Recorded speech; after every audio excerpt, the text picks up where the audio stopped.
خبرگزاری ریترز با اشاره به 3 منبع اطلاع داد که روز جمعه اسرائیل به ایران حمله کرد.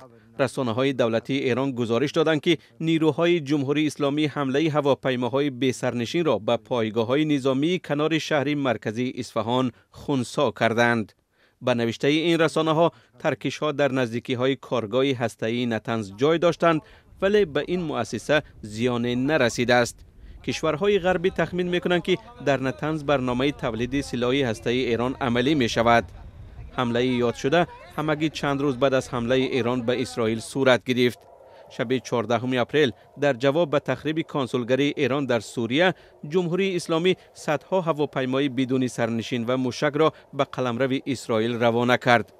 طبق اطلاع رسیده، اکثر کل این موشک‌ها و هواپیماهای بدون سرنشین یا خود پهپادها قبل از رسیدن به قلمرو اسرائیل از طرف نیروهای دولتی این کشور و متفقانش بی‌ضرر گردانده شدند. تا زمان نشر این گزارش، اسرائیل درباره حمله به قلمرو ایران رسما چیزی نگفته است. سامانه‌های پیگیری پرواز هواپیماها صبح روز جمعه گزارش دادند که پروازها در حریم هوایی ایران باز داشته شده است.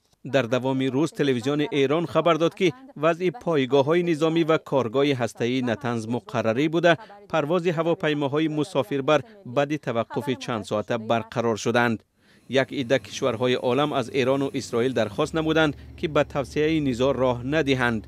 یک منبع به خبرگزاری ریترز اطلاع داده است که اسرائیل درباره حمله ها به امریکا معلومات داده بود ولی ایالات متحده در آن نقش نداشته است. پرزیدنت ایران ابراهیم رئیسی چند روز پیش گفته بود که هر گونه حمله به قلمرو جمهوری اسلامی با جواب جدی مواجه می شود.